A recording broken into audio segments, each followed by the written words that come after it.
Para dun po sa nagtatanong ano ang aka, aka in English, a little while ago or earlier. Sa Tagalog naman, kanina.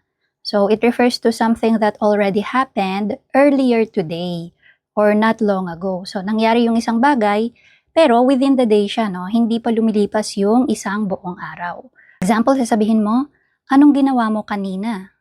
Aka mo hesa? Aka mo hesa?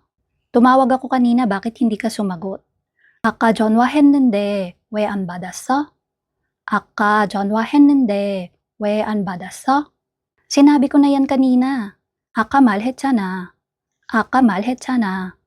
So baka may ma-confuse po, no? Ma'am, pareho po ba ng banggam yan? Kasi di ba yung banggam within the day din siya nangyari? So hindi po, no? Yung banggam, ngayon-ngayon lang. Parang kakagawa mo lang, no? Lumipas yung oras pero sobrang iksi nung lumipas na oras. While yung aka, pwedeng ilang oras na yung lumipas pero same sila ni banggam na within the day na nangyari. Okay? So kung sasabihin ko na, kakatawag ko lang ngayon sa'yo. 방금 전화했는데? 방금 전화했는데?